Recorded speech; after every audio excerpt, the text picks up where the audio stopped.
Ես եմ շնորհակալ հրավերքի համար։ Լսենք ձեր տեսակետը։ Եվ այսպես մենք ականատես եղանք Սանկտ Պետերբուրգում Նիկոլ Փաշինյանը այսպես հասցրեց բացակայող Ալիևին իր խորին շնորհակալություններն ուղարկել։ Ես խնդրեմ այս մասով ձեր տեսակետը հաշվի առնելով, որ այլևս Բաքվի դատարաններում մեղադրական վճիռներն են հրապարակում մեր հայրենակիցներին ցմահ ազատազրկման են դատապարտում, իսկ երեք արդեն տեղեկություն ստացանք, որ ապօրինի դատապարտված Վագիմ Խաչատրյանի առողջությունը կտրուկ վատացել է, դեկտեմբերի 22-ին սրտի շրջանում ցավ էր։ Ըստ էության այս մարդկանց մահվան են այլևս դատապարտել, բայց այս մարդը խորին շնորհակալություն է հայտնում։ Խնդրեմ այս մասով ձեր կարծիքը։ Տեսեք, Մարիամ, այն ինչ որ տեղի ունենում Բաքվում, դա մեր ամոթն է, որովհետև աշխարհի ցանկացած երկիր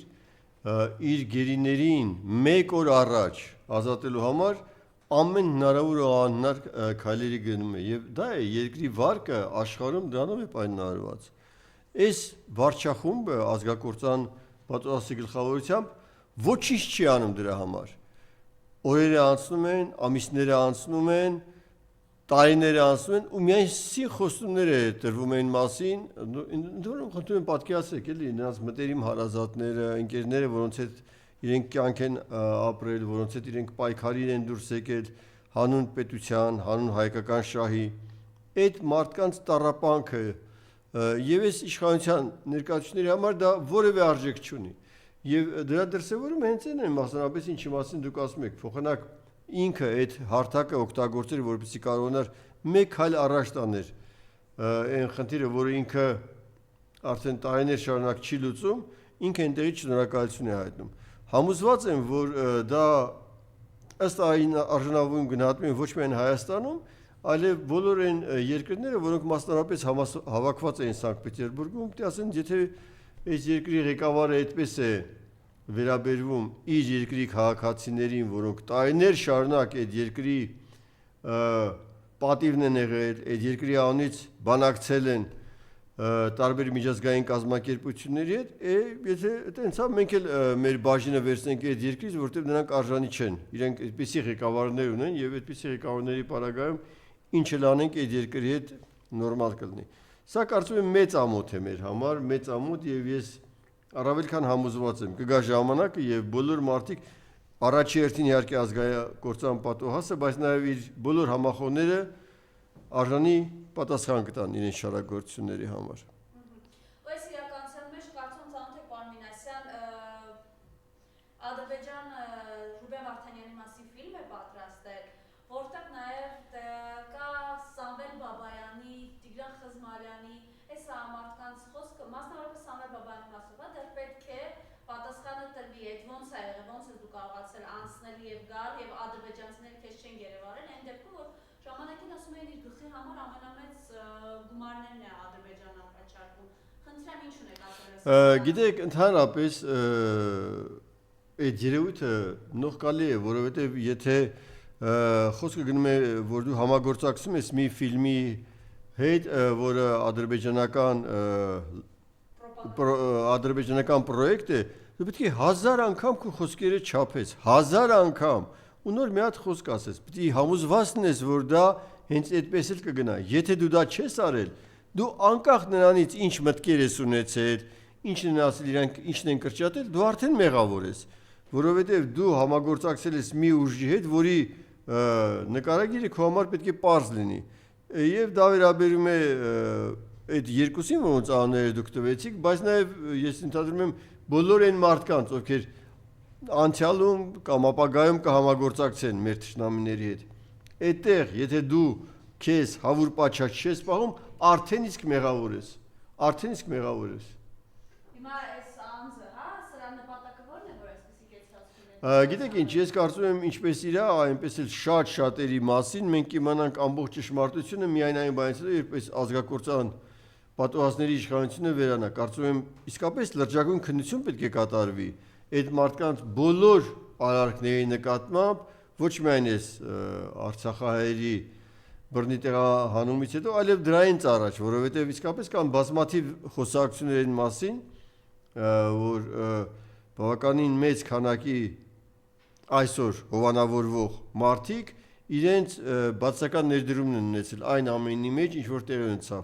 Արցախում սկսած 18 թվականից։ Նորից գալով Սանկտ Պետերբուրգին,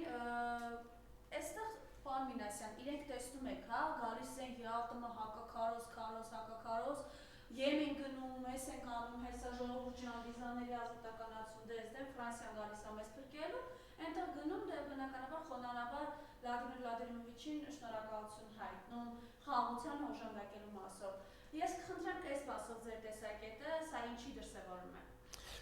Գիտեք Մարիամ, լավ կլինի այդ հարցին պատասխանելուց առաջ մենք մի քիչ հետ գնանք, որտեղ այդ դրա արմատները բավականին խորն են թաղված։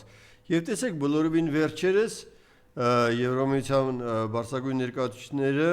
խոսում են այն մասին, որ իրենք պետք է 15 միլիոն ֆինանսավոր են Հայաստանում, ասում են, որ մեր դաշնակցի մոտ առաջիկայում 26 թվականին ընտրություններ են դինելու խորհրդարանական եւ իրենք պետք է ամեն ինչ անեն եւ ֆինանսավորեն, որպեսզի այս իշխանությունները կարողանան այդ վերարտադրվել ու ստեյության իրականացնել այն ծրագիրը, որը իրականացնում են 18 թվականից հետո, իսկ դա ակնհայտորեն մեր բոլոր փորձանքների աղբյուրն է եղել։ Այդ 18 թվականից սկսած իրենք կատարել են քայլեր, որոնք բերել են բոլոր կորուստներին, որոնք մենք չենք էլ կարող պատկերացնել 16 թվականին եւ 17 թվականին կամ դրանից առաջ։ Եվ ինչն է հետաքրքիր, որ իրենք ասում են, որ այդ ֆինանսավորումը պետք է օգտագործվի, որպեսզի չզոհացվի այն հիբրիդային պատերազմի դրսևորումները, որոնք գալիս են Ռուսաստանից։ Եվ հիմա փաստորեն ինքը երբ գնացել է Սանկտ Պետերբուրգ, իհարկե համոզված եմ, որ ինքը շատ լավ պատկերացնում է, որ այդ ինֆորմացիան ինչպես հասանելի է մեզ, Հայաստանի քաղաքացիներից, այնպես էլ հասանելի է Սանկտ Պետերբուրգում հավաքված երկրների առաջերտին Ռուսաստանի ղեկավարության համար, եւ ըստ էության այնտեղ փորձում է իրականացնել քայլեր, որը մեծ հաշվով չի տարբերվում իր քայլերից Եվրամիության կամ Միացյալ Նահանգների ղեկավարների հետ համագործակցության ժամանակ։ Ինքը մի խնդիր է լուծում։ Մեկ օր երկարաձգել իշխանությունը, իսկ եթե իրեն հաջողվի այդպիսի ազգակործան քայլերով 26 թվականին գա իշխանության, ինքը ընդհանրապես կվերացնի մեր պետությունը, դառնալով պետության վերջին կառավարիչը։ Ըստ էության բանաձևը մեկն է։ Բոլորի հետ ինքը կհամագործակցի, բոլորի հետ։ Բոլորին կտա խոստումներ, ակնկալելով մեկ բան՝ հաղթանակ 26 թվականի ընտրություններին։ Ինչ կարելի է անել սրա դեմ։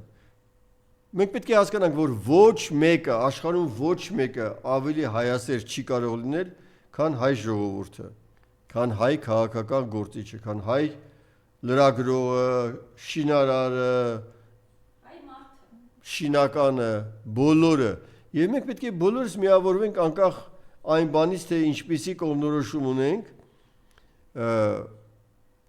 որպեսզի հեռացնենք այս ազգակործանին, որովհետև ուրիշները մեր փոխարեն դա չեն արել ու չեն էլ անելու։ Ու իրանք իսկապես կարող են զարմանալ, ես ինչ են անում այս մարդիկ։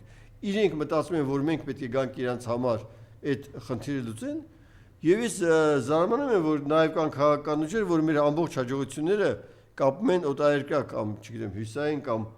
արևմտյան հզոր ուժերի աջակցությունից։ Եթե մենք այստեղ ուսուցի տանք ու դեմ կանգնենք այս չարիքի իշխանության, եթե ոչ մեկ, ոչ երկու, ոչ երեք օր հետո 4 օրը մեզ կնկատեն ու կօգնեն։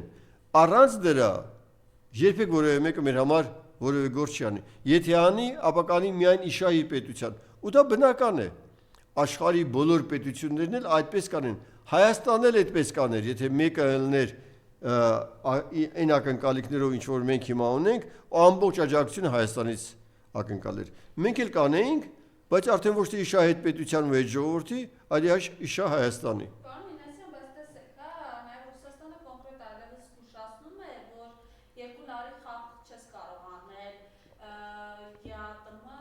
անդամ լինելով, ու այստեղ կոնկրետ, հա, պետք է ընտրություն կատարես։ Հիմա ստեղից ոնց է հերոսն Պրստավի Փաշինյանը, դա այլևս չի հաջողվի։ Ես կարծում եմ դա առաջի անգամը չի, իրեն բազմիցս են ասել, այս անգամ էլ կասեն, չգիտեմ, ռուսական մի հատ ասացված կա, հիմա պիտի ասեմ,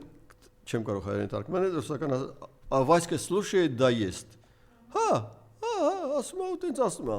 օրեր են կմտներ անց կկենան կգա 26 թվականի ընտրությունը Աստված միար ասի ինքը կվերընտրվի եւ վերջ այդպես չի լինում ես կարծում եմ Ռուսաստանն էլ այստեղ ունի իր շահերը եւ իր շահերն է առաջ մղում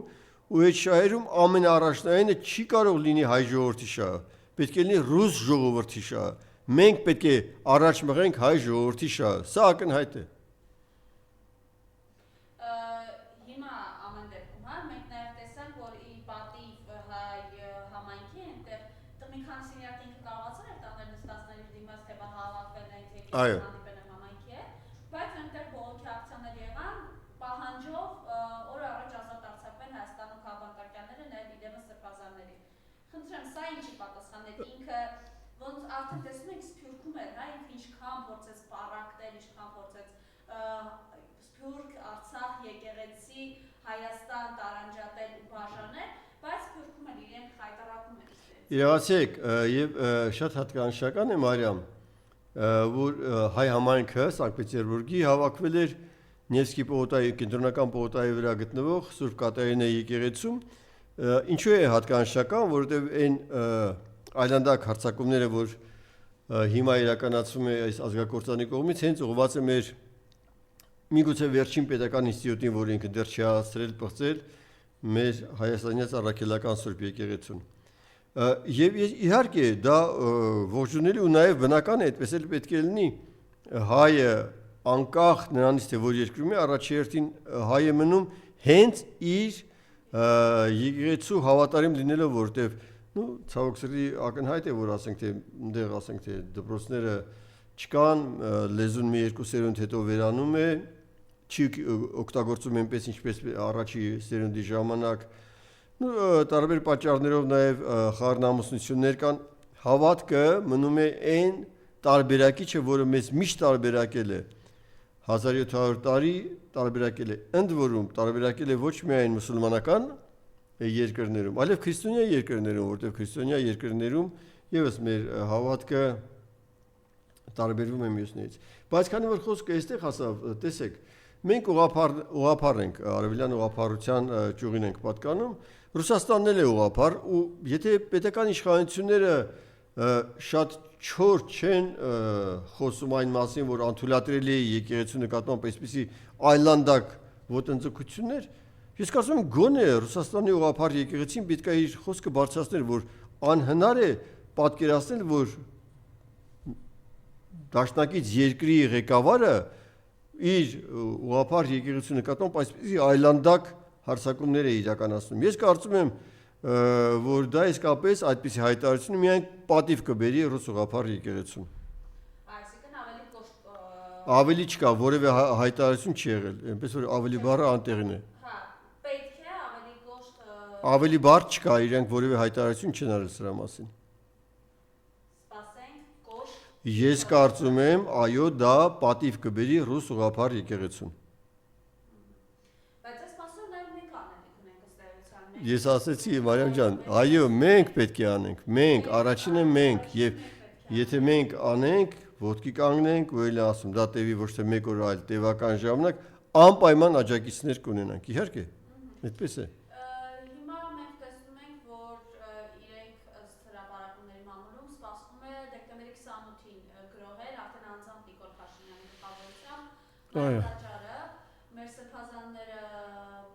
բանտված են, չգիտեմ էլի, առաջնորդների մեծ մասը, այսինքն ընդդիմադիր իրապես ուժերը փորձում են գխատել, վերջիններիս բանտել, խոսքի ազատությունով երեք մենք կանդրադառնանք անպայման Աշոտ Երկաթին ևս տարան այլևս կանալի։ Ինչ ունենք անելու դեկտեմբերի 28-ին կասեցնելու այդ հարձակումը։ Տես Մարիամ, այն ինչ որ տեղի ունեցավ 28-ից 10 օր առաջ 18 դեկտեմբերի որևէ կոչ չէր եղել հոգևորական իշխանությունների կողմից, բայց բազմաթիվ առնվազն 10 անգամ մենք ավելի շատ էին, քան այդ նիկոլական խառնամբոխը։ Այնտեղ կային իսկապես հարբած մարդիկ, չգիտեմ, ոմանք ասում են նաև այլ ձևերով իրենց հոգեկան վիճակը խանգարած մարդիկ եւ իրենք իսկապես այլանդակ հարցակում էին գործում մեր Սուրբ եկեղեցու վրա եւ միայն այն պատճառով որ կային շատ տոկուն մարդիկ, որոնք գտնվում էին եւ եկեղեցու մեջ, հատկապես եկեղեցու մեջ եւ եկեղեցու շուրջը եւ այդ մեր մեծ քանակը կարողացավ չեզոքացնել այն նենք գործողությունները, որոնք իրենք ուզում էին հենց այդ օրը ամսի 18-ին ավարտեին, որտեղ բազմաթիվ խոսակցություններ կային այն մասին, որ այդպիսի հրահանգ են ստացել։ Ես կարծում եմ մոտեցումը պետք է լինի նույնը։ Շատ ավելի շատ մեծականակ մարդիկ եւ մեծականակ մարդկանցից բացի պատրաստ դիմակայելու հարձակումներին, որովհետեւ նրանց կողմից հարձակումները լինելու են բազմաբնույթ, լինելու են հոգեորականների, ընդհանրապես հավատքի հետ, ընդհանրապես կապ չունեցող, հայության հետ կապ չունեցող մարդկանց հարձակումներ, մենք պետք է կարողանանք դիմակայել։ Սա մեր վերջին ազգային ու պետական միջնաբերդն է։ Ինքը այս 7-8 տարիների ընթացքում խորտակել է մեր բոլոր միջնաբերդերը։ Սա մեր վերջինն է, մենք իրավունք չունենք այստեղ նահանջելու։ Մենք ուղղակի այստեղ իրավունք չունենք նահանջելու։ Ու ես լիահույս եմ, որ դա մեզ կհաջողվի։ Ես համոզված եմ, որ շատ ավելի շատ մարդիկ, ժամանակ ասում են 3-4 հազար ենք մենք եղել այնտեղ, շատ ավելի շատ հայեր կգան այնտեղ եւ իսկապես իրենց քանակով եւ իրենց տոկունությամբ իրենք կարողանան կանխել այն զազրելի ծրագրերը, որ ունի այս ազգակործան պատուհասը։ Ընդ որում, երբ որ մենք ասում ենք Իրանն է, երևի թե ինքը ուղղակի գործիք է այն ուժերի ձեռքին, որոնք իրան 18 թվականին բերեցին այստեղ։ Ես կարծեմ ձեր տաղավարումն եմ ասել Մարիամ, որ բազմաթիվ փաստեր կան այն մասին, որ հենց ինքը ադրբեջանական եւ թուրքական միջամտությամբ է այստեղ եկել։ Փողեր են եկել Ադրբեջանից, որը այդպես էլ չբացահայտվեց, թե ինչ նպատակներով են եկել եւ ուր են գնացել։ Ակնհայտորեն այստեղ Ալիևը ինքը իր շուրթերով է ասել, որ ինքը մեծ ներդրում է ունեցել այս ազգակործանին, որպեսզի գա Հայաստանի իշխանության։ Կհիշեք այդ խայտարակ 44-օրյա պատերազմից հետո, երբ ժողովուրդը ըմբոստացել էր ուզում էր վռնդել այս իշխանություններին, պատուհասներին։ Թուրքիայի գլխավոր շտաբի պետը ասաց, որ ինքը ագրեսիա կսկսի Հայաստանի դեմ։ Բազմաթիվ այսպիսի փաստեր կան, որոնք հուշում են, որ ինքը անկախ չի, ինքը դրածո է մեր թշնամիների թուրք-ադրբեջանական տանդեմի դրածոն է։ Եթե չասենք, որ այդ տանդեմն էլ ղեկավարվում է արևմտյան շատ հայտնի մեր պատմության մեջ շատ նեգատիվ դրսևորում ունեցող ուժերի կողմից։ Եվ հիմա էլ նույնը հենց իրականացվում է այսօր։ Մարիամ, մինչև հաղորդումը մենք զրուցում ենք իրար հետ, թե ինչպես Թուրքիայի մարդն ասում են վերջ, արդեն այս բոլոր խնդիրները մենք լուծել ենք եւ մնում է, որ մենք լուծենք եւ այդ խնդիրները կլուծենք, որ վեհապարի անունը որոշեն ոչ թե Էջմիածնում, այլ այո, Անկարայում կամ Ստամբուլում։ Իհարկե այդպես էլ պետք է լինի, իհարկե նրանց մտքերը հենց դրան մեջ են։ Հենց առաջի օրից, երբ որ իրանք բերեցին այս ազգակործաններին այստեղ իշխանության, հենց դա է եղել։ Եվ այն կոմպրոմատները, որոնք իրանք ունեն այս ազգակործանների նկատմամբ, իրանք թույլ են տալիս, որպեսզի այդպեսին ասեն։ Նույնպես պետք է ասեն։ Այս արատավոր շրջանի հանգուցալցության մի ճանապարհ կա։ Մենք պետք է համախմբվենք եւ վռնդենք այս իշխանությանը։ Բոլոր բռնապետերին այդպես են, այդ բոլոր բռնապետներից այդպես են ազատվել ժողովուրդները։ Մենք այստեղ չենք կարող լինել օրիգինալ։ Չենք կարող սպասել, որ երկնքից մանանա գա։ Մենք դա պետք է անենք։ Այնպես ինչպես արեցինք ամսի 18-ին, այնպես էլ պետք է անենք ամսի 28-ին։ Ուրիշ ճար չկա։ Այդ մասով, հա, մենք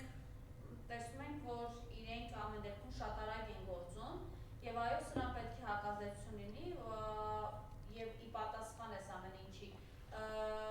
Ի վերջո ինքը մինչև տարեվերջ կհասնի իր նպատակին, թե արժանի պատասխանը ինքը կստանա։ Մարիամ, գիտես, այդ հարցերը երբ որ ինձ տալիս են, տևական ժամանակ, ես միշտ ինձ այդ հարցնողից պատասխանը նույնն է ելնում, որ կախված է դա երկու հոգուց։ Դիմացինի մարդը ասում է, հա, երկու հոգի տեսից ովքեր, ասում ինձանից եւ քեզանից։ Այ ինձանից ու քեզանից է կախված, Մարիամ։ Մենք կարողանանք դա անենք, եթե ես ու դու երկուսով լինենք տոկուն եւ այդպիսի շատ երկուսներ լինեն։ Մենք կհաղթենք։ բայց եթե տոկուն չլինենք, չենք հաղթի։ Եվ բոլորը պետք է հասկանա, որ այն մարդը, որը այդ հարցը լուծում է, ինքն է։ Իր փոխարեն ոչ մեկը այդ հարցը չի լուծելու։ Ինքը պետք է ոտքի կանգնի։ Ինքը պետք է տանից վեր կենա իր տակուկ սենյակից ու գնա ու այդ հարցը լուծի։ Ինքը անձամբ ինքը։ Ու դա պետք է անի ոչ միայն իր համար, այլև իր նախնիների համար ու իր ապագա սերունդների համար։ Սա է, ուրիշ ճանապարհ չկա։ Ասում են ամեն դեպքում այդ անասնակերից հետո խաղաղությունը բերել են կես վագոններով բենզինի ժողովուրդյան։ Դե բնականաբար այս ամեն ինչից պետք է արագ օգտվեին իրենց օլիգարխները, Խաչատուր Սուքիասյանի ընտանիքին պատկանող ընկերությունն այստեղ ներկրողներից մեկը, մյուսներ այսօր հայտնի դարձան Սամվել Ալեքսանյանի կնոջ եղբոր որդին։ Խնդրեմ ես մասով, բայց Պամինասյան կան զանգեր, որ փաստարկված նաև, որ ադրբեջանական բենզինը դա իրենից ըստ էության աղբ է ներկայացնում, որը մեքենաներին զգուշացում նաև վարորդներին, որ մեքենաների ուղղակի շարժիչները շարքից հանում է եւ պատճառելով հազարավոր դոլարների վնաս։ Մարիամ, գիտես, ես մեքենա չունեմ, երբեք չեմ ունեցել եւ այդ հարցի հետ կապված որևէ ամբողջական կարծիք չեմ կարող արտահայտել։ Բայց որ այդպես է լինում էքսպանսիան, դասական էքսպանսիան ամբողջ աշխարհում եգիպտական բուրգերից սկսած, միշտ այդպես է եղել։ Փայփլուն բաներ են տալիս մարդկանց հիմարացնում, հետո գցում կախվածության մեջ։ Ինչ նոր բան է դա։ Ինչ նոր բան է դա, որ պետք է ասենք թե այնտեղ որտեղ դու ուզում ես քեզանով անես այդ տարածքը եւ այդ ժողովրդին պետք է սկզբում 1 օր, 2 օր, 1 տարի, 2 տարի, 5 տարի իրեն կապես քո հետ այդպիսի փայլփլուն բաներով, հետո ասես վերջ, դու արդեն իմ ծառան ես։ Ավելի կոպիտ բաներ չեմ ուզում ասեմ։ Էդ եք ուզում։ Ինչ կարևոր է դա ասենք թե այդ բենզինը էժանը թե թանկ։ Դու ուզում ես դառնաս ճորտ, կամ այո, կամ ոչ։ Եթե ճորտ ես ուզում դառնաս, իհարկե լավ է որ համ ճորտ լինես, համ էլ էժան բենզին օգտագործես։ Եթե չես ուզում ճորտ դառնաս, ինչ կարող է այդ բենզինը էժան է թե թանկ։ Չես ուզում վերջ։ Բայց այդ մասով, հա, հիմա իրենք որ կերակրում են այս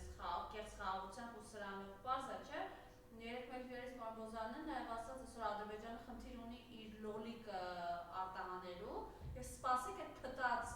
լոլիկները կբերի հայ։ Նույնիսկ ուզում ասեմ, իհարկե, եթե մեկը ուզում է ասենք թե ճորտասնի հարևան ժողովրդին, բապտի մի հատ էլ օգուտ քաղի, միայն ասենք թե գաղափարականը չի, պետք է իր բիզնեսն ուներ շահեն։ Ես չեմ կարծում, որ հենց այսօր այդ կանեն։ Եթե այսօր անեն, ուրեմն շատ են վստահ, որ այստեղ դիմադրություն չի լինի։ Ես կարծում եմ ընդհակառակը մի քիչ այնպես լավ որակյալ լոլիկը բերեն, մի քիչ էժան կլինի այդ լոլիկը, մարդկանց կհիմարացնեն այդ էժան բանով։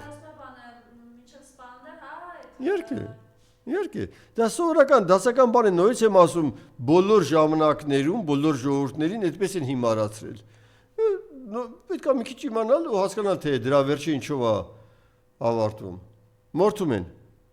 են։ Այ մորթելու են այն բոլոր մարդիկ, ովքեր այսօր երջանկության, հորթի երջանկությամբ գնում են այդ բենզինը առնում են։ Մորթելու են իրանց եւ իր զավակներին։ Որովհետեւ այդ գումարները գնալու են։ Այդ կարևոր չի։ Կարևորը այն տեխնոլոգիան է, որը կարող է ոչ մեկին էլ չի գնում։ Եթե դիմացինը նույնիսկ կարող է պատահի էժան ապրանք առնի բերի, ինքը չունենա այդ ապրանքը, քեզ դրանով հրապուրի ու գայթակղի ու գցի կեղտի մեջ։ Եվ այս ամեն ինչի զուգահեռ նորից գալով, հա, այս իրականությանը, որ ինչ են անում իրենք, արտաքին, իմիջիայլոց Եվրամիության տրամադրող փողերից խոսեցի, անընդհատ հիշեցնում են, հա, կոշիկ լիզողներ, շվեդ Փաշինյաններ, Իհարկե։ դիմադրիչների հասցեին, մանավանդ ռուսի սապոկ լիզողներ են իրենք ասում, հա, հիմա ով է ու ինչը։ Գիտեք, դրա մասին ես շատ վաղուց եմ ասել, հիմա նորից եմ ուզում ասեմ, որ իրենք են իսկապես, որ պատիվ չունեն եւ աշխարհի բոլոր ծայրերում ինչ կոշիկ տեսնում են, եթե հատկապես մի քիչ էլ հրապուրում են, հարձակվում են ու այդ կոշիկը լիզում են։ Ընդ որում ամենամեծ ջանասիրությամբ լիզում են թուրքական եւ ադրբեջանական կոշիկները, բայց նաև չեն խորշում ուրիշ ռուսական, չգիտեմ, բրիտանական, մյուս ժողովուրդների կոշիկները լիզելուց։ Այս 18 թվականից հետո այն ինչին մենք հասել էինք արյուն քրտինքով 30 տարիների ընթացքում մսխեցին ու առաջին հերթին մսեցին մեր հեղինակությունը, այն հեղինակությունը, որ մենք ունեինք ոչ միայն տարածաշրջանում, այլև մեր դիվանագիտությունը ուներ միջազգային շատ ավելի մեծ հարթակներում։ Այդ ամեն ինչից հետք չի մնացել։ Հետք չի մնացել, ուղղակի ապշել կարելի է 30 տարի առաջ մենք ինչ էինք 30 տարվա ընթացքում ինչ բարձունքների հասանք ու այս 7 տարիների ընթացքում ինչ գահավիժում ունեցանք։ Եվ սա ծրագրավորված է եղել, եւ այդ ծրագրի իրականացողը այս թուրք-ադրբեջանական գործակալներն են։ Մենք մի ճանապարհ ունենք, երկրորդը չկա, չի էլ կարող լինել այս թուրք-ադրբեջանական գործակալներից ազատվելը։ Եթե դա մենք չենք կարողանում անենք, ուրեմն մեր ճանապարհը մեկն է՝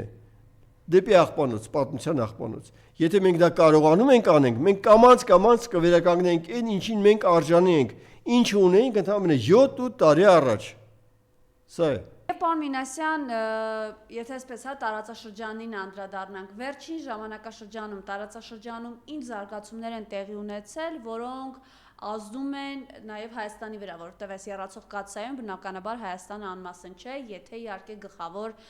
դերակատարումը չունի, բայց ինչպես ասում են, ցավոք մենք այն իշխանության օրոք ենք ապրում, որի ժամանակ մենք ասում են սեղանի վրա ենք, ոչ թե սեղանի շուրջ։ Խնդրեմ։ Իրացես Մարիամ, դες չափազանց կարևոր հարց ես տալիս, որովհետև այն process-ները, որոնք այսօր ընթանում են Հայաստանում, իրենք առանձին չեն, մեկուսացված չեն այն գլոբալ process-ներից, որոնք ընթանում են տարածաշրջանում։ Իսկ դա առաջերտին այն քաղաքականությունները, որը արևմուտքը իր տարբեր դերակատարումներով իրականացնում է տարածաշրջանի նկատմամբ։ Դες բոլորովին վերջերս շատ հետաքրքիր աննախադեպ, անսպասելի ֆորմատ առաջարկվեց Եվրոմիության կողմից ԵՄ գումարած 3։ Եվ տարօրինակ է, որ այդ 3-ի մեջ մտնում են իրար հետ որևէ առումով կապ չունեցող իրենց անցյալով եւ ապագայով երկրներ՝ Թուրքիա, Հայաստան, Ադրբեջան։ Ակնհայտ է, որ սա ոչ թե քաղաքակրթական, պատմական կամ գաղափարախոսական միասնություն է, այլ ընդհանրապես կոմունիկացիոն, որտեղ իսկապես այդ 3 պետություններն են, որ կարողանում են ապահովել այն ճանապարհի շահագործումը, որը կոչվում է TRIP, այսինքն TRIP-ը դա մի ճանապարհ է, որ պետք է կապի թուրքական աշխարհը եւ այդ ճանապարհը պետք է դուրս գա Ադրբեջանով դեպի միջինասիական երկրներ։ Եթե մենք մի քիչ հետ գնանք, ապա կհիշենք, որ Տրամպը հավաքեց իր մոտ Վաշինգտոնում միջինասիական 5 երկրների հետ հանդիպում կազմակերպեց եւ այդ հանդիպման ժամանակ ինքը ըստ էության խոսեց ոչ միայն տնտեսական, այլև անվտանգային հնարավորությունների մասին, որը կարող է տա Միացյալ Նահանգները այդ երկրներին։ Դրանից ընդհանրապես կարճ ժամանակ հետո ինքը ասեց, որ այդ 5-ը 5 չի, այլ կարելի է նաեւ Ադրբեջանին ավելացնել եւ դարձավ Միացյալ Նահանգների գումարած 6 եւ եթե հիմա էլ սրան գումարում ենք այդ վերջի ԵՄ գումարած 3-ը, տեսնում ենք, որ ըստ էության ձևավորվում է մի մեծ փորձում են ձևավորել մի մեծ դաշինք Թուրքիայից մինչև միջինասիական երկրներ, ընդհուպ մինչև Չինաստան, որը մեծ հաշվով ունի մի նպատակ՝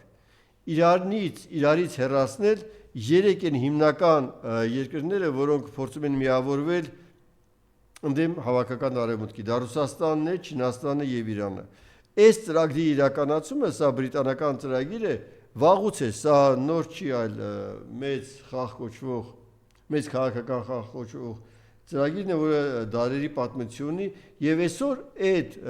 ծրագրի իրականացման հիմնական շարժիչ ուժը թուրքական աշխարհն է լինելու, որովհետեւ ըստ էության առանց թուրքական ֆակտորի իրագործման արևմուտքի համար շատ դժվար կլինի իր խնդիրները, այդ գլոբալ խնդիրները առաջ տանել Միջինասիայում, որտեղ այնտեղ այնպիսի տերմիններ ինչպես ժողովրդավարություն եւ նման կարգի տերմիններ կարող օգտագործում են, բայց դրա տակ ռեալ կյանքում բոլորովին ուրիշ բան է թաքնված։ Իսկ եթե դուք նրանց համախմբեք իսկապես Թուրանի գաղափարի շուրջը, թուրքական աշխարհի, որի նախադրյալ արդեն կառույցները կան, թուրքալեզու պետությունների համադաշնություն կա, իրենք արդեն ունեն ոչ միայն մի լեզու, այլև ուզում են մի այբումեն սարքեն, ուզում են հավաքական անվտանգային ուժեր սարքեն, հետևաբար այս աշխարհի մեջ Հայաստանը ճիշտ ասած Հայաստանից բացի եւս մեկն էլ կա, դրա մասին առանձին կասեմ, բայց Հայաստանը այն օղակն է, առանց որի գոյության այս մեծ ծրագիրը չի աշխատի։ Եվ այս պարագայում ըստ էության Հայաստանը դեմ է գնում իր բնական դաշնակիցներին կամ դեմ պետք է գնա իր բնական դաշնակիցներին եւ անի քայլեր, որոնք պետք է վնաս բերեն ոչ միայն իրեն, այլև իր բնական դաշնակիցներին։ Սա է խնդիրը եւ ես կարծում եմ, որ քայլեր այս իշխանությունները կան, ամենադաժան հետևանքները կարողանան ասա, որովհետեւ իսկապես մյուս պետությունները եւ Չինաստանը եւ Իրանը եւ Ռուսաստանը չեն կարող համակերպվել այսպիսի զարգացումների հետ ու կարող է դա բերի նրան, որ Հայաստանը որպես այդպեսին վերանա։ Այս դաժան ապագան մի կերպ կարելի է կանխել, եթե մենք բոլորս միանանք ու հասկանանք, որ սրանց քայլերը, տեսեք, Մարիամ, քիչ առաջ խոսում էինք սրանց քայլերի մասին մեր սուբյեկտիվության նկատմամբ, նույնիսկ դրանից հետո սրանք ավելին են գալու են ու պետությունն են վերացնելու։ Եվ այդ պատճառով մեր նպատակը ու ծրագիրը մեկը պետք է լինի՝ սրանց վռնդելը, օր առաջ վռնդելը, այնքան շատ ենք ասել օր առաջ, որ օրերն էլ անցել են ու իրանք էլ մնացել են, բայց մենք արդեն մեր վերջի սահմանին ենք ասել։ Մենք ուրիշ տեղ չունենք նահանջելու, մենք պետք է հեռացնենք սրանց, որովհետև սրանց նպատակը միայն մեր ինստիտուտների վերացնելը չի, սրանց նպատակը, սրանց տերերի նպատակը հայկական պետության վերացնելն է, Հայաստանի էթնիկ տարը Հարավային Կովկասից վտարելը։ Սա է, մենք պետք է սա հասկանանք ու միավորվենք։ Այս հարցը կարող է լուծել միայն հայկական միասնական ուժը, որևէ ուրիշ հարց, որևէ ուրիշ ժողովուրդ մեր համար սա չի անելու։ Իսկ եթե մենք միավորվենք, անպայման դաշնակիցներ կհայտնվեն, անպայման։ Ես եմ շնորհակալ։